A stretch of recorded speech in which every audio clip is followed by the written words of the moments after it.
Rank ಪಡೆದ royal public ಶಾಲೆಯ ಮಕ್ಕಳಿಗೆ ಗೌರವ ಸನ್ಮಾನ. ಹೌದು ವೀಕ್ಷಕರೇ, ಅಫ್ಜಲ್ಪುರ ತಾಲೂಕಿನ ಪ್ರತಿಷ್ಠಿತ ಶಿಕ್ಷಣ ಸಂಸ್ಥೆಗಳಲ್ಲಿ ಒಂದಾದ ರಾಯಲ್ ಪಬ್ಲಿಕ್ ಪ್ರೌಢಶಾಲೆಯ ಮಕ್ಕಳು SSLC ಪರೀಕ್ಷೆಯಲ್ಲಿ ಉತ್ತಮ ಫಲಿತಾಂಶ ಪಡೆದಿದ್ದು ಸಂಸ್ಥೆಯ ಕೀರ್ತಿಗೆ ಭಾಜನರಾದ ಹಿನ್ನೆಲೆ ಸಂಸ್ಥೆಯ ಮುಖ್ಯಸ್ಥರಾದ ಪರ್ವೀನ್ ಸುಲ್ತಾನ್ ಅವರ ನೇತೃತ್ವದಲ್ಲಿ ಗೌರವಿಸಿ ಸನ್ಮಾನಿಸಲಾಯಿತು. ಕಾರ್ಯಕ್ರಮ ಉದ್ದೇಶಿಸಿ ಮಾತನಾಡಿದ ಕನ್ನಡ ಸಾಹಿತ್ಯ ಪರಿಷತ್ ತಾಲೂಕು ಅಧ್ಯಕ್ಷೆ ಪ್ರಭಾವತಿ ಮೇತ್ರೆ, ಒಬ್ಬ ಹೆಣ್ಣು ಮಗಳಾಗಿ ಒಂದು ಶಿಕ್ಷಣ ಸಂಸ್ಥೆಯನ್ನು 22 ವರ್ಷಗಳಿಂದ ಕಪ್ಪು ಚುಕ್ಕೆಯಿಲ್ಲದೆ ನಡೆಸಿಕೊಂಡು ಬಂದು ಇಂದು ತಾಲೂಕಿನಲ್ಲಿಯೇ ಪ್ರತಿಷ್ಠಿತ ಶಿಕ್ಷಣ ಸಂಸ್ಥೆಯಾಗಿ ಹೊರಹೊಮ್ಮಿಸುವಂತೆ ಮಾಡಿರುವುದು ಸಂತಸ ತಂದಿದೆ. ಸಂಸ್ಥೆಯ ವಿದ್ಯಾರ್ಥಿ ಸಾದಿಯಾ 625ಕ್ಕೆ 592 ಅಂಕ ಪಡೆದು ತಾಲೂಕಿನಲ್ಲಿ ರಾಯಲ್ ಪಬ್ಲಿಕ್ ಶಾಲೆಯ ಕೀರ್ತಿ ಹೆಚ್ಚಿಸಿದ್ದಾಳೆ. ಅದಲ್ಲದೆ ಈ ಸಂಸ್ಥೆಯಲ್ಲಿ ಕಾರ್ಯನಿರ್ವಹಿಸುವ ಪ್ರತಿಯೊಬ್ಬ ಶಿಕ್ಷಕರ ಪರಿಶ್ರಮದ ಫಲವಾಗಿ ಇಂತಹ ಉತ್ತಮ ಫಲಿತಾಂಶ ಬರಲು ಸಾಧ್ಯ ಎಂದರು. ಉತ್ತಮ ಅಂಕ ಪಡೆದ ಮಕ್ಕಳಿಗೆ ಶುಭ ಕೋರುತ್ತಾ ಇನ್ನೂ ಹೆಚ್ಚಿನ ಉನ್ನತ ಮಟ್ಟದ ಸನ್ಮಾನಗಳು ತಮಗೆ ದೊರೆಯಲಿ ಎಂದು ಆಶಿಸಿದರು. ತದನಂತರ ಮಾತನಾಡಿದ ಶ್ರಾವಸ್ತಿ ಸೇವಾ ಸಂಸ್ಥೆಯ ಮುಖ್ಯಸ್ಥೆ ಅನಿತಾ ಮ್ಯಾಕೇರಿ, ಶಿಕ್ಷಣ ಎನ್ನುವುದು ಯಾರಪ್ಪನ ಸ್ವತ್ತಲ್ಲ. ಸಾಂವಿಧಾನಿಕವಾಗಿ ಭಾರತೀಯ ನೆಲದ ಪ್ರತಿಯೊಬ್ಬ ಪ್ರಜೆಯು ಶಿಕ್ಷಣ ಪಡೆಯಬಹುದು. ಆ ನಿಟ್ಟಿನಲ್ಲಿ ರಾಯಲ್ ಪಬ್ಲಿಕ್ ಶಾಲೆಯ ಮಕ್ಕಳು ಉತ್ತಮ ಶಿಕ್ಷಣ ಪಡೆದು 10ನೇ ತರಗತಿಯಲ್ಲಿ ಉತ್ತಮ ಫಲಿತಾಂಶದೊಂದಿಗೆ ತಾಲೂಕಿನ ಕೀರ್ತಿಗೆ ಭಾಜನರಾಗಿದ್ದಾರೆ. ಬಡವರ ಮಕ್ಕಳ ವಿದ್ಯಾಕೇಂದ್ರ ರಾಯಲ್ ಪಬ್ಲಿಕ್ ಶಿಕ್ಷಣ ಸಂಸ್ಥೆ ಎಂದರೆ ತಪ್ಪಾಗಲಾರದು. ಈ ಸಂಸ್ಥೆ ಇನ್ನೂ ಎತ್ತರಕ್ಕೆ ಹೋಗಲಿ ಎಂದು ಹರಿಸಿದರು. ನಂತರ ಮಾತನಾಡಿದ ಸಂಸ್ಥೆಯ ಮುಖ್ಯಸ್ಥೆ ಪರ್ವೀನ್ ಸುಲ್ತಾನ್, 22 ವರ್ಷಗಳ ಹಿಂದೆ ಕೇವಲ 4 ವಿದ್ಯಾರ್ಥಿಗಳಿಂದ ಪ್ರಾರಂಭವಾದ ಶಹಜಾನ್ ಅಫ್ಜಲ್ ರಾಯಲ್ ಪಬ್ಲಿಕ್ ಶಿಕ್ಷಣ ಸಂಸ್ಥೆ ಇಂದು ಸಾವಿರಾರು ಮಕ್ಕಳ ಶಿಕ್ಷಣ ಕೇಂದ್ರವಾಗಿದೆ. 10ನೇ ತರಗತಿಯ ಕನ್ನಡ ಮತ್ತು ಆಂಗ್ಲ ಮಾಧ್ಯಮದಲ್ಲಿ ತಾಲೂಕಿಗೆ ಹಲವು ವರ್ಷಗಳಿಂದ ಪ್ರಥಮ ಸ್ಥಾನ ಪಡೆದು ನಮ್ಮ ಸಂಸ್ಥೆಯ ಮಕ್ಕಳು ಇಂದು MBBS ಹಾಗೂ ಇಂಜಿನಿಯರಿಂಗ್ ವೃತ್ತಿಪರ ಕೋರ್ಸು ಪಡೆದು ಉನ್ನತ ಸ್ಥಾನದಲ್ಲಿದ್ದಾರೆ. ಅದಕ್ಕೆಲ್ಲ ನಮ್ಮ ಸಂಸ್ಥೆಯಲ್ಲಿ ಕಾರ್ಯನಿರ್ವಹಿಸುವ ಪ್ರತಿಯೊಬ್ಬ ಪ್ರಜೆಗೆ ಸಲ್ಲಿಸಬೇಕು. ಈ ವರ್ಷ ಉತ್ತಮ ಫಲಿತಾಂಶ ಪಡೆದುಕೊಂಡ ಮಕ್ಕಳು ಉನ್ನತ ವ್ಯಾಸಂಗಕ್ಕೆ ಅನುಕೂಲ ಮಾಡಿಕೊಂಡು ಸರ್ಕಾರದ ಉನ್ನತ ಹುದ್ದೆಗೇರಲಿ ಎಂದು ಹರಿಸಿದರು. ರಾಯಲ್ ಪಬ್ಲಿಕ್ ಪ್ರೌಢಶಾಲೆಯ ಕನ್ನಡ ಮಾಧ್ಯಮದಲ್ಲಿ ಸಮೀರ್ ಮಾನ್ಯಾಳ್ 80% ಪಡೆದರೆ ಅಲ್ಮಾಸ್ 76%, ವೈಷ್ಣವಿ 76%, ದೌಲ್ ಮಲಿಕ್ 75% ಅಂಕ ಪಡೆದರು. ಇಂಗ್ಲಿಷ್ ಮಾಧ್ಯಮದಲ್ಲಿ ಸಾದಿಯಾ 94%, ಪ್ರಿಯಾಂಕಾ 90%, ರಾಜಶ್ರೀ 84%, ಶಿಲ್ಪಾ 82%, ಸಾದಿಯಾ ಡಿ 82%, ಯಾಸ್ಮೀನ್ 78%, ಆಶಿಫಾ 78%. ಹೀಗೆ ಸಂಸ್ಥೆಯ ವಿದ್ಯಾರ್ಥಿಗಳು ಹೆಚ್ಚು ಅಂಕ ಪಡೆದು ಸನ್ಮಾನಿತಗೊಂಡರು. ಇದೇ ಸಂದರ್ಭದಲ್ಲಿ ಸಂಸ್ಥೆಯ ಅಧ್ಯಕ್ಷರಾದ KD ಪಟೇಲ್, ಕಾರ್ಯದರ್ಶಿ ಪರ್ವೀನ್ ಸುಲ್ತಾನ್, ಮುಖ್ಯ ಗುರುಗಳಾದ ನಬಿ ಪಟೇಲ್, ಖಾಜಾ ಸಾಬ್ ನೇಗಿನಾಳ್, ಶಿಕ್ಷಕರಾದ ಭಾರತಿ ಶೆಂಬೇವಾಡ್, ನೂರಂದ್ ಹೊಸ್ಮನಿ, ಮುಸ್ಕಾನ್ ಪೀರ್ವಾಲೆ, ರಾಗಿಣಿ ಗಾಯಕ್ವಾಡ್, ಸಾಗರ್ ರಾಠೋಡ್, ಪ್ರಮೋದ್ ಗುತ್ತೇದಾರ್, ನರ್ಸು ಪೂಜಾರಿ ಸೇರಿದಂತೆ ಹಲವರು ಉಪಸ್ಥಿತರಿದ್ದರು.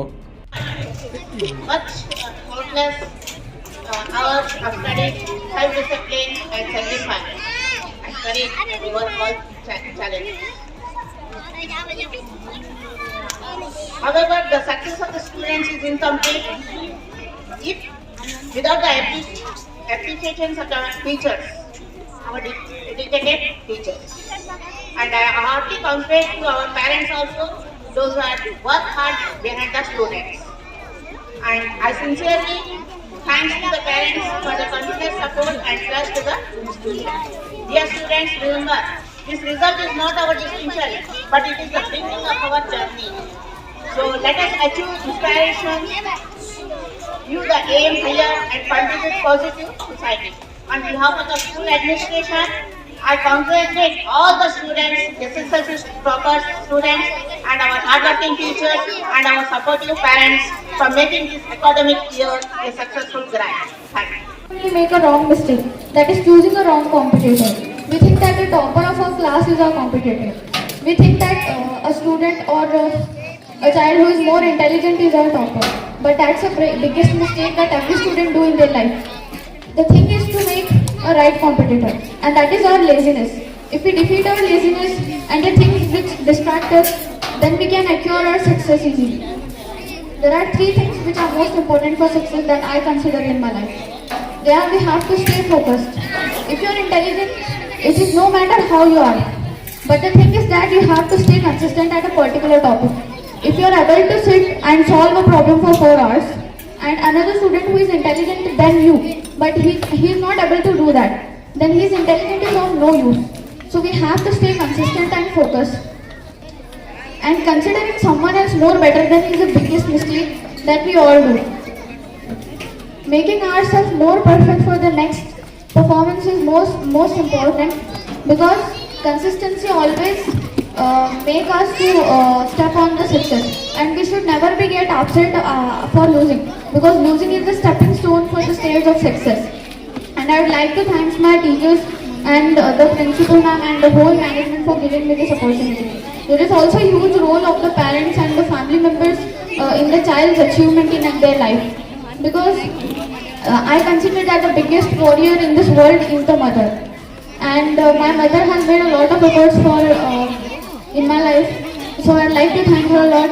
And even my teachers, sometimes teaching is not always a profession, but teaching becomes actually worth it when the teachers give us full motivation and try us to make understand what the concept is actually about. So I think that teaching is the best profession that anyone can indulge in with for the greatest success, and we have to always be thankful for God, because not always a human nature leads to something which make you more greater. And considering that success can be only achieved when you are concentrated, but you have to remove all the distractions from your life when you really want to achieve something in your life. Thank you. ಎಲ್ಲರಿಗೂ ಮುಂಜಾನೆ ನಮಸ್ಕಾರಗಳು. ಇಂದು ನಾವು SSLC ಪರೀಕ್ಷೆಯಲ್ಲಿ ಉತ್ತಮ ಫಲಿತಾಂಶ ತಂದುಕೊಟ್ಟಿದ್ದಕ್ಕೆ ಹಾಗೂ ಸನ್ಮಾನದ ಕಾರ್ಯಕ್ರಮ ಆಯೋಜಿಸಿದ್ದಕ್ಕೆ ಈ ಶಾಲಾ ಮಂಡಳಿಗೆ ತುಂಬಾ ಹೃದಯದ ಅಭಿನಂದನೆಗಳನ್ನು ಸಲ್ಲಿಸುತ್ತೇನೆ. ನಾನು ಸಮೀರ್. ನಾನು ಈ ಶಾಲೆಯಲ್ಲಿ 8ನೇ ತರಗತಿಯಿಂದ 10ನೇ ತರಗತಿವರೆಗೆ ಇಲ್ಲಿ ನಾನು ಅಧ್ಯಯನ ಮಾಡಿರುತ್ತೇನೆ. ಇಲ್ಲಿ ನನಗೆ ತುಂಬಾ ಅನುಭವಿದ ಶಿಕ್ಷಕರಿಂದ ಒಳ್ಳೆಯ ಪ್ರೇರಣೆ ಪ್ರೋತ್ಸಾಹ ದೊರೆತಿದ್ದಕ್ಕೆ ನಾನು ಇಷ್ಟ ಅಂಕಗಳನ್ನು ಪಡೆಯಲು ಸಾಧ್ಯವಾಗಿದೆ. ನಾನು ನನ್ನ ಗುರುಗಳಿಗೆ ಯಾವಾಗಲೂ ಚಿರುಣೆ ಆಗಿರುತ್ತೇನೆ. ಇಷ್ಟು ಹೇಳಿ ನನ್ನ ಅನಿಸಿಕೆಗಳನ್ನು ವಿರಾಮ ನೀಡುತ್ತೇನೆ. ಧನ್ಯವಾದಗಳು. ಏನು ಉನ್ನತ ಅಂಕ ಪಡೆದು ತಮ್ಮ ಒಂದು ಸ್ಥಾನವನ್ನ ಇಡೀ ತಾಲೂಕಿಗೆ ಗುರುತಿಸಿಕೊಳ್ಳುವಂತಹ ತಮ್ಮ ಒಂದು ಪರಿಶ್ರಮ, ತಮ್ಮ ಒಂದು ಶಿಕ್ಷಣ, ತಮ್ಮ ಒಂದು ಪ್ರತಿಭೆಯನ್ನ ಈ ಶಾಲೆಯ ಮೂಲಕ ಹೊರಹಾಕಿ ಈ ಶಾಲೆಗೆ ಹೆಸರು ತರುವಂತ ಒಂದು ಏನು ಒಂದು ಒಳ್ಳೆ ಬೆಳವಣಿಗೆ ಮಾಡಿದಾರಲ್ಲ, ಆ ಎಲ್ಲ ಮಕ್ಕಳು ಮುಂದಿನ ಜೀವನದಲ್ಲಿ ಕೂಡ ಇದಕ್ಕಿಂತ ಉನ್ನತವಾದಂತಹ ಒಂದು ಸ್ಥಾನಕ್ಕೆ ಏರಲಿ ಅನ್ನುವಂಥ ಒಂದು ಆಶಯ ನಮ್ಮದು. ನಾನು ಈ ಶಾಲೆಗೆ ಭಾಳಷ್ಟು ಪಾಲಕರು ನನಗೆ ಕೇಳ್ತಿರ್ತಾರೆ, ಹೊರ ಪಬ್ಲಿಕ್ನಾಗ ನಾನು ಫೀಲ್ಡ್ನಲ್ಲಿ ಕೆಲಸ ಮಾಡ್ತಿರ್ತೀನಿ. ಅದಕ್ಕಿಂತ ಮುಂಚೆನೂ ನಾನು 16 ವರ್ಷ ಟೀಚಿಂಗ್ ಫೀಲ್ಡ್ನಲ್ಲಿದ್ದೆ. ಎಷ್ಟೋ ಜನ ಪಾಲಕರು ಕೇಳ್ತಾರೆ, ಮೇಡಮ್ ಅಬ್ಸರ್ಪುರ್ನಾಗ ಯಾವ ಸ್ಕೂಲ್ ಸರಿಯಾಗದ ರೀ, ನಮ್ಮ ಮಕ್ಕಳಿಗೆ ಎಲ್ಲಿ ಹಚ್ಚನ್ರಿ ಅಂತ. ಎಷ್ಟೋ ಪ್ರತಿ ವರ್ಷ ಜೂನ್ ಬಂತಂದ್ರೆ ಪ್ರತಿ ವರ್ಷ ನನಗೆ ಭಾಳಷ್ಟು ಜನ ಪಾಲಕರು ಫೋನ್ ಹಚ್ಚಿ ಕೇಳ್ತಿರ್ತಾರೆ. ನಾನು ಸಜೆಸ್ಟ್ ಮಾಡೋದು ಒಂದು 2-3 ಸ್ಕೂಲ. ಆ ಸ್ಕೂಲ್ನಲ್ಲಿ ಕೂಡ ರಾಯಲ್ ಪಬ್ಲಿಕ್ ಸ್ಕೂಲ್ ಅಂತ ಏನೋ ಒಂದು ಅಕ್ಷರ ಬರದೇ ಇರುವಂಥ ಮಕ್ಕಳು, ಕನ್ನಡ ಸತ್ಯ ಬರಂಗಿಲ್ಲ, ಇಂಗ್ಲಿಷ್ ಬರಲ್ಲ, ಹಿಂದಿ ಬರಲ್ಲ, ಸ್ಪಷ್ಟವಾಗಿ ಮಾತಾಡಕ್ ಬರಲ್ಲ, ಗೋವಾದಲ್ಲಿರುವಂಥ 2 ಮಕ್ಕಳನ್ನ ತಂದು ನಾನು ಅಡ್ಮಿಷನ್ ಮಾಡಿದೆ. ಆ ಹುಡುಗರು ಅವರು ಫೀಸ್ ಕೇಳಿಲ್ಲ, ಏನು ಕೇಳಿಲ್ಲ, ಮೇಡಮ್ ಈ 2 ಮಕ್ಕಳು ನಾನು ಈ ಸ್ಕೂಲ್ ಭಾಳ ಸಜೆಷನ್ ಮಾಡೀನಿ, ಈ 2 ಮಕ್ಕಳಿಗೆ ನೀವು ಯಾವ ರೀತಿ ರೂಪಿಸ್ತೀರಿ ನೋಡ್ರಿ ಮೇಡಮ್ ಅಂತ 2 ಮಕ್ಕಳನ್ನ ನಾನು ಅವ್ರಿಗೆ ಕೊಟ್ಟೆ. 4ನೇ ತರಗತಿ 1 ಮಗು, 3ನೇ ತರಗತಿ 1 ಮಗು. ಅವ್ರಿಗೆ ಸರಿಯಾಗಿ ಓದ್ಲಿಕ್ಕೆ ಬರ್ತಿದ್ದಿಲ್ಲ. ಫಸ್ಟ್ ಟೈಮ್ ಅವ್ರು ಇಂಟರ್ವ್ಯೂ ಮಾಡಿದ್ರು, ಮಕ್ಕಳಿಗೆ ಟೆಕ್ಸ್ಟ್ ಬುಕ್ ಕೊಟ್ಟು ಓದಿಸಿದ್ರು. ಏನೂ ಓದಕ್ಕೆ ಬರಲಿಲ್ಲ ಮೇಡಮ್ ಅದು ವಾತಾವರಣ ಹೆಂಗದ, ನೀವು ಹೆಂಗೆ ಮಾಡ್ತೀರಿ ನೋಡ್ರಿ. ಆ ಮಕ್ಕಳನ್ನ ಪ್ರತಿ ವರ್ಷ ಅವರು ಸರಿಯಾದ ರೀತಿಯಲ್ಲಿ ಫೀಸ್ ಕೇಳಲಿಲ್ಲ, ಏನೂ ಕೇಳಲಿಲ್ಲ, ಸರಿಯಾದ ರೀತಿಯಲ್ಲಿ ಶಿಕ್ಷಣವನ್ನು ಕೊಟ್ಟರು. ಪ್ರತಿ ಸಲ ನಮಗೆ ಫೋನ್ ಮಾಡಿ ನಿಮ್ಮ ಮಗು ಈ ಥರ ಬೆಳವಣಿಗೆ ಆಗ್ತಾ ಇದೆ, ಅದು ನಮ್ಮ ಮಗುನೂ ಅಲ್ಲ ಬಟ್ ರಿಲೇಟಿವ್. ಆ ಮಕ್ಕಳು ಇವತ್ತು ಹೈಸ್ಕೂಲ್ ಮಟ್ಟಕ್ಕೆ ಬಂದಾರ, ಅವ್ರಿಗೆ ಒಂದು ಉನ್ನತವಾದ ಶಿಕ್ಷಣ ಕೊಟ್ಟರೆ ಇಷ್ಟರ ಮೇಲೆ ಗೊತ್ತಾಗ್ತದೆ ಈ ಶಾಲೆಯಲ್ಲಿ ಎಂಥ ಒಳ್ಳೆ ಶಿಕ್ಷಣದ ಜೊತೆಗೆ ಒಂದು ನೈತಿಕತೆ, ಮಾನವೀಯತೆ, ಅನೇಕ ಎಲ್ಲ ರೀತಿಯ ಮೌಲ್ಯಗಳನ್ನು ಹೊಂದಿರುವಂಥ ಈ ಒಂದು ರಾಯಲ್ ಪಬ್ಲಿಕ್ ಸ್ಕೂಲ್, ನಾನು ಎಲ್ಲ ಸ್ಕೂಲ್ಗಳಲ್ಲಿ ಕಂಪೇರ್ ಮಾಡಿದ್ರೆ ಈ ಸ್ಕೂಲ್ ಶಿಕ್ಷಣದಲ್ಲಿ ಭಾಳಷ್ಟು ಒಂದು ಒಳ್ಳೆ ಹೆಸರು ಮಾಡಿದೆ. ಆಮೇಲೆ ಈ ಮ್ಯಾನೇಜ್ಮೆಂಟ್ನಲ್ಲಿ ಕೂಡ ನನಗೆ ಭಾಳಷ್ಟು ಜನ ಪರಿಚಯ ಇದ್ದಾರೆ. ನಾನು 2-3 ಸತಿ ಈ ಸ್ಕೂಲಿಗೆ ಬಂದು ಹೋಗೀನಿ. ಆಮೇಲೆ ಮೇಡಮ್ ಅವ್ರದ್ದು ನಮ್ಮದು ಹಳೆ ಪರಿಚಯ.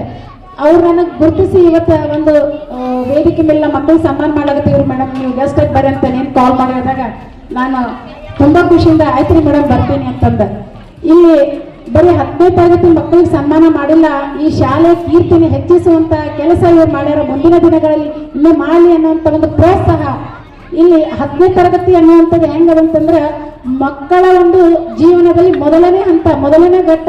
ಇಡೀ ಒಂದು ಅವ್ರು ಏನು 6 ವರ್ಷದಿಂದ 15 ವರ್ಷ ತನಕ ಏನು ಶಿಕ್ಷಣ ಪಡಿತಾರಲ್ಲ ಅದರ ಎಲ್ಲ ಪರಿಶ್ರಮ ನಾವು ಎಲ್ಲಿ ತೋರಿಸ್ತೀವಿ ಅಂತಂದ್ರೆ 10ನೇ ತರಗತಿ ಈ ಒಂದು ಹಂತ ದಾಟ್ತು ಅಂತಂದ್ರೆ ನಾವು ಮತ್ತೆ ಮುಂದಿನ ಒಂದು ಉನ್ನತ ಶಿಕ್ಷಣಕ್ಕೆ ನಾವು ಅಡಿ ಆಗಬೇಕಾಗ್ತದೆ, ಮುಂದಿನ ಶಿಕ್ಷಣಕ್ಕೆ ಹೋಗ್ಬೇಕಾಗ್ತದೆ. ಇಲ್ಲಿ ಮುಖ್ಯವಾಗಿ ಹೇಳ್ಬೇಕಾದ್ರೆ ಇಲ್ಲಿ ಸರ್ಕಾರ ಏನ್ ಮಾಡ್ತು ಅಂತಂದ್ರೆ ಪ್ರತಿ ವರ್ಷ ಮಕ್ಕಳ ಶಿಕ್ಷಣವನ್ನ ಅವಲೋಕನ ಮಾಡಿದಾಗ ಫಲಿತಾಂಶದಲ್ಲಿ ಬಹಳಷ್ಟು ಕಳಪೆ ಮಟ್ಟದ್ದು. ಯಾಕೆ ಕಳಪೆ ಮಟ್ಟದ್ದು? ಇದಕ್ಕೆ ಕಾರಣ ಏನು?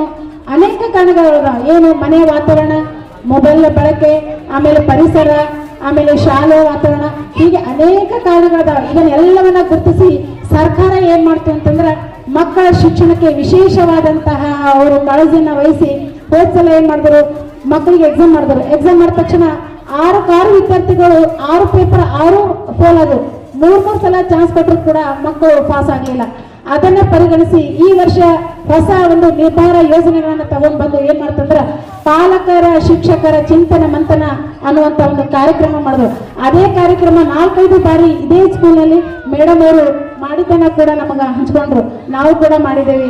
ಮಕ್ಕಳ ಯಾವ ರೀತಿ ಕೊರತೆ ಆಗ್ಲಿರ್ತದೆ, ಅವರಿಗೆ ಸ್ಟಡಿ ವಾತಾವರಣ ಹೆಂಗ್ ನಿರ್ಮಾಣ ಮಾಡಬೇಕು, ಮನೆ ವಾತಾವರಣ ಹೆಂಗ್ ಮಾಡಬೇಕು, ಇದನ್ನ ಮನಗಂಡು DC ಮೇಡಮ್ ಪ್ರತಿ ಜಿಲ್ಲೆಯಲ್ಲಿ ಕೂಡ ಕರ್ನಾಟಕದಲ್ಲಿಂದ DC ಅವರ ಆದೇಶ, ಜಿಲ್ಲಾಧಿಕಾರಿಗಳ ಆದೇಶದ ಮೇರೆಗೆ ಸಂಜೆ 6 ಗಂಟೆಯಿಂದ ರಾತ್ರಿ 9 ಗಂಟೆಗೆ ಮಕ್ಕಳಿಗೆ ಓದುವಂತ ಒಂದು ಒಳ್ಳೆ ವಾತಾವರಣ ನಿರ್ಮಿಸ್ರಿ.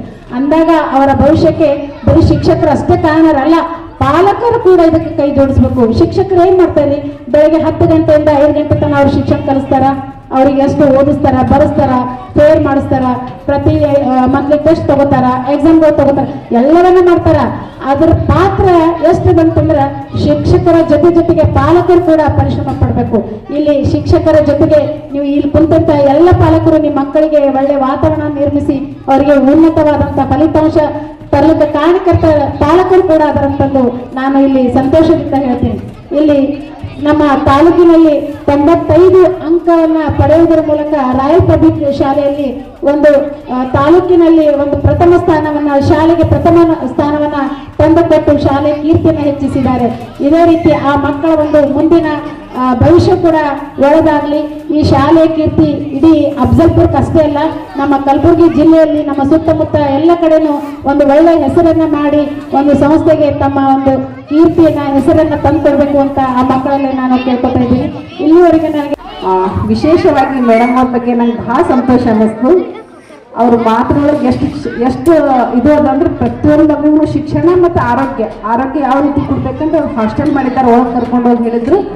ನಾನು ಮಗುವಿಗೆ ಮನ್ಯಾಗ ಉಣ್ಣುವಂಥ ಆಹಾರನ ದೊರಕಿಸ್ತೀನಿ ಮೇಡಮ್. ಫಸ್ಟ್ ನಾ ಹಾಸ್ಟೆಲ್ ಮಾಡಿದಾಗ 4 ಜನ ಇದ್ರು, ಇವತ್ತು 15 ಜನ ಆಗ್ಯಾರ, ಮುಂದೆ 25 ಜನ ಅಡ್ಮಿಷನ್ ಬಂದವ. ಈಗ ಅಂದ್ರೆ ಅವ್ರು ಯಾವ ರೀತಿ ಮನಸ್ಸಿನಲ್ಲಿ ಹೇಳ್ತಾರಂದ್ರೆ ನನ್ನ ಮನೆ ಮಕ್ಕಳನ್ನ ಹೆಂಗೆ ಹೇಳ್ತೀನಿ ಆ ರೀತಿಯಾಗಿ ಅವರು ಈ ಪ್ರತಿಯೊಂದು ಮಗು ಸಹ ತಮ್ಮ ಮಗು ಅಂತ ತಿಳ್ಕೊಂಡು ಅವ್ರು ಈ ಸ್ಕೂಲ್ ಪ್ರಾರಂಭ ಮಾಡ್ಯಾರ, ನಡೆಸ್ಲಿಕ್ಕತ್ತಾರ.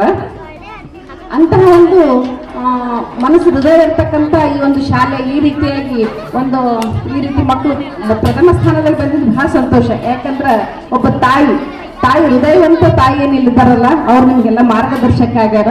ಅದಕ್ಕೆ ಈ ಒಂದು ಶಾಲೆ ಮಕ್ಕಳು ಇವತ್ತಿನ ದಿನ ಇಷ್ಟು ಒಳ್ಳೆ ಮಾರ್ಕ್ಸ್ ತಗೊಂಡು ಉತ್ತೀರ್ಣರಾಗಿ ಪ್ರಥಮ ಸ್ಥಾನ ಗಳಿಸಿರಿ. ಯಾರ್ಯಾರಂದ್ರೆ ಕನ್ನಡದಲ್ಲಿ 2 ಸಬ್ಜೆಕ್ಟ್ನಲ್ಲಿ ಪ್ರಥಮ ಸ್ಥಾನ ತಗೊಂಡಂಥ ಹುಡುಗಿ ಆಗಿರ್ಬೋದು, ಸೋಷಿಯಲ್ ಸೈನ್ಸ್ನಲ್ಲಿ 100ಕ್ಕೆ 100 ಮಾರ್ಕ್ಸ್ ತೊಗೊಂಡ ಹುಡುಗಿಯರಾಗಿರ್ಬೋದು, ಅಥವಾ ಎಲ್ಲ ಮಕ್ಕಳು. ಆಂಗ್ಲ ಮಾಧ್ಯಮ, ನಾವು ಕನ್ನಡ ಮಾಧ್ಯಮದ ಮಕ್ಕಳಿಗೆ ಇಂಗ್ಲೀಷ್ ಅಂತ ಒಂದು ಭೂತ ಅಂತೀವಿ, ನನ್ನ ಪ್ರಕಾರದ ಭೂತ ನಮಗೆಲ್ಲ. ಅಂತಹ ಭೂತಕ್ಕೆ ಓಡಿಸುವಂತಹ ಒಂದು ಮಂತ್ರ ಎಲ್ಲದಂದ್ರೆ ಈ ಸ್ಕೂಲ್ನಾಗ ಅಂತ ಹೇಳ್ಬೋದು. ಯಾಕಂದ್ರೆ ಅತಿ ಹೆಚ್ಚು ಮಕ್ಕಳು ಆಂಗ್ಲ ಮಾಧ್ಯಮದ ಮಕ್ಕಳೇ ಇಲ್ಲೆಲ್ಲ ಪ್ರಶಸ್ತಿ ತಗೊಂಡ್ರೆ ಸನ್ಮಾನಿತರಾದರು. ಅಂತಹ ಒಂದು ಶಾಲೆ ಇನ್ನೂ ಉನ್ನತ ಮಟ್ಟದಲ್ಲಿ ಬೆಳಿಬೇಕು. ಬೆಳಿಲಿಕ್ಕೆ ನಾವು ಪೇರೆಂಟ್ಸ್ ಸಹ ಕಾರಣ ಆಗ್ಬೇಕು. ಯಾಕಂದ್ರೆ ನಾವು ಮಕ್ಕಳಿಗೆ ಸ್ಕೂಲಿಗೆ ಎಷ್ಟು ವಯಸ್ಸಿಗೆ ಕಳಿಸ್ತೀವಿ ಅಂದ್ರೆ 6-7 ವರ್ಷಕ್ಕೆ ಕಳಿಸ್ತೀವಿ. ಆದ್ರೆ ಅವ್ರ ಪರಿಪೂರ್ಣತೆ ವಯಸ್ಸು ಸ್ವಲ್ಪ ತಿಳುವಳಿಕೆ ಬರಬೇಕಂದ್ರೆ 15 ವರ್ಷ 16 ವರ್ಷ ಅಂತ ಹೇಳ್ತೀವಿ. ಅಲ್ಲಿವರೆಗೆ ಮಕ್ಕಳು ಹೆಚ್ಚಾಗಿ ತಾಯಿ ತಂದೆ ಜೊತೆಗೆ ಇರ್ತಾರೆ. ನಾವು ತಾಯಿ ತಂದೆ ಏನು ಹೇಳ್ತೀವಿ ಅದು ಮಕ್ಕಳಿಗೆ ಕೇಳ್ತಾರೆ. ಮುಂದೆ ಶಿಕ್ಷಕರು ಪ್ರಮುಖ ಪಾತ್ರ ವಹಿಸೋರಂದ್ರೆ ತಾಯಿ ತಂದೆ, ಆಮೇಲೆ ಶಿಕ್ಷಕರು. ಅದಕ್ಕೆ ಎರಡೂ ಏನು ಗುರು ಮತ್ತು ತಾಯಿ ತಂದೆ ಏನಿರ್ತಾರಲ್ಲ, ಇವೆರಡು ಮಕ್ಕಳಿಗೆ ಭದ್ರ ಬುನಾದಿ ಇದ್ದಂಗೆ. ಅಂತಹ ಬುನಾದಿ ಗಟ್ಟಿ ಆಗ್ಬೇಕಂದ್ರೆ ಮೊದಲು ತಾಯಿ ತಂದೆ, ಆಮೇಲೆ ಶಿಕ್ಷಣ ಅಥವಾ ಗುರು. ಈ ಒಂದು ಶಿಕ್ಷಣ ಸಂಸ್ಥೆ ಯಾವ ರೀತಿ ದಾರಿ ತೋರಿಸ್ತದ, ಮಗುವಿಗೆ ಯಾವ ರೀತಿ ಶಿಕ್ಷಣ ಕೊಡ್ತದ, ಯಾವ ರೀತಿ ಮಾರ್ಗದರ್ಶನ ಮಾಡ್ತಾರ ಅನ್ನೋದ್ರ ಮೇಲೆ ಆ ಮಗುವಿನ ಭವಿಷ್ಯ ಇರ್ತದೆ. ಅದಕ್ಕೆ ಅಂತಹ ಶಿಕ್ಷಣ ಸಂಸ್ಥೆ ನಮ್ಮ ಅಫ್ಜಲ್ಪುರದಲ್ಲಿ ರಾಯಲ್ ಪಬ್ಲಿಕ್ ಸ್ಕೂಲ್ ಇವತ್ತು ಊರು ಹೊರಗೆ ನಿಸರ್ಗದ ಮಡಿಲಲ್ಲಿ ಇದ್ದಿದ್ದು ಬಹಳ ಸಂತೋಷ. ಇಲ್ಲಿರ್ತಕ್ಕಂಥ ಮಕ್ಕಳು, ನಾನು ಹೇಳೋ ಪ್ರಕಾರ ಒಂದು ಹಾಡನ್ನ ಎಲ್ಲ ಕಡೆ ಹೇಳ್ತಿರ್ತೀನಿ. ನಾವೆಲ್ಲ ಭಾರತೀಯರೆಂಬ ಭಾವ ಮೂಡಲಿ, ನಮ್ಮಲ್ಲಿ ಭೇದ ಭಾವ ಪ್ರಭು ಬಾರದಿರಲಿ. ಒಂದು ತೋಟದಲ್ಲಿ ಹಲವು ಬಣ್ಣದ ಹೂಗಳು, ಅದರಂತೆ ನಮ್ಮ ದೇಶದಲ್ಲಿ ಹಲವು ಮತಗಳು ಅಂತ. ನೋಡಿ ನಮ್ಮ ಭಾರತ ಭೂಮಿ ಹೆಂಗದಂದ್ರೆ ಒಂದು ತೋಟ ಅದ, ಇಲ್ಲಿ ಹಲವು ಬಣ್ಣದ ಹೂಗಳವ. ಆ ಧರ್ಮ ಈ ಧರ್ಮ, ಆ ಜಾತಿ ಈ ಜಾತಿ ಇಲ್ಲ, ನಾವೆಲ್ಲರೂ ಭಾರತೀಯರು. ಮೊದಲು ನೀರು ಕುಡುವಾಗ ನೀರೇ ನಮ್ಮನ್ನ ಜಾತಿಗೆ ಹತ್ವೇನೋ, ಗಾಳಿ ಬೀಸುವ ಗಾಳಿ ನಮ್ಮನ್ನ ಧರ್ಮಕ್ಕೆ ಹತ್ವೇನೋ, ಇದು ನಮ್ಮ ವೈಯಕ್ತಿಕವಾಗಿ ಅಥವಾ ನಾವು ಒಂದು ಯಾವುದೋ ಒಂದು ಇದರಾಗ ಮಾಡ್ಕೊಂಡಿದ್ದು. ಅದು ನಾವು ಉಣ್ಣೋ ಅನ್ನ, ನಾವು ತಿನ್ನೋ ಕುಡಿಯೋ ನೀರು ಇರೋ ಭೂಮಿ ಭಾರತ ದೇಶ. ಅದಕ್ಕೆ ನಾವೆಲ್ಲರೂ ಭಾರತೀಯರು, ನಾವೆಲ್ಲರೂ ಒಂದು, ನಾವೆಲ್ಲರೂ ಭಾರತೀಯರು ಅನ್ನೋ ನಿಟ್ಟಿನಲ್ಲಿ ನಮ್ಮ ಭಾರತ ದೇಶ ಅದಲ್ಲ, ಇದು ಜಗತ್ತಿಗೆ ನಮ್ಮ ದೇಶ ಒಂದು ಅದ್ಭುತ ದೇಶ ಅಂತ ಹೇಳುವಂತಹ ನಾವೆಲ್ಲ ಇಲ್ಲಿ ಹುಟ್ಟಿದ್ದು ಬಹಳ ಪುಣ್ಯವಂತ ನಾವಂತ ಹೇಳ್ಕೋಬಹುದು. ಅಂತಹ ಒಂದು ಶಾಲೆ ಇವತ್ತು ರಾಯಲ್ ಪಬ್ಲಿಕ್ ಸ್ಕೂಲ್ನಲ್ಲಿ ಮೇಡಮ್ ಅವ್ರು ಹೇಳಿದ್ರು 22 ವರ್ಷ ಐತ್ರಿ, ನನ್ನ ಜೀವನದ ಕೊನೆ ಉಸಿರಿರುವವರೆಗೂ ಸಹ ನಾನು ಇದಕ್ಕಾಗೆ ದುಡಿತೀನಿ, ಈ ಸ್ಕೂಲ್ನಾಗೆ ನನ್ನ ಕೈಕಾಲು ನಡಿಲಿಲ್ಲ ಅಂದ್ರೆ ನಾನು ಇಲ್ಲೇ ಇರ್ತೀನಿ ಅಂತ ಹೇಳ್ತಾರಲ್ಲ, ಅದು ಅವರ ಮನಸ್ಸು ಏನದ ಅಂತ ಹೇಳ್ತದ. ಅದಕ್ಕೆ ಅವ್ರಿಗೆ ಇನ್ನೂ ಬೇರೆ ಆಯುಷ್ಯ ಕೊಡಲಿ, ಆರೋಗ್ಯ ಕೊಡಲಿ, ಇಂಥ ಮಕ್ಕಳು ಬೆಳೆಸೋಕೆ ಶಕ್ತಿ ಇನ್ನೂ ಅವರೊಳಗೆ ಕೊಡಲಿ ಅಂತ ನಾನು ಇಲ್ಲಿ ನಿಂತು ಹಾರೈಸ್ತೀನಿ. ಅದಕ್ಕೆ ಈ ಸ್ಕೂಲ್ ಇನ್ನೂ ಉನ್ನತ ಮಟ್ಟಕ್ಕೆ ಬೆಳೀಲಿ. ಪ್ರಾಥಮಿಕ ಶಾಲೆ ಹೋಗಿ ಪ್ರೌಢಶಾಲೆ ಹೋಗಿ ಇವತ್ತಿನ ದಿನ ಕಾಲೇಜ್ ಲೆವೆಲ್ಗೆ ಹೋಗ್ಯದಂತ ಇನ್ನೂ ದೊಡ್ಡ ಮಟ್ಟಕ್ಕೆ ಬೆಳೀಲಿ ಅಂತ ಹೇಳ್ತಾ ನನಗೆ ಗುರುತಿಸಿ ಇಲ್ಲಿ ಕರೆ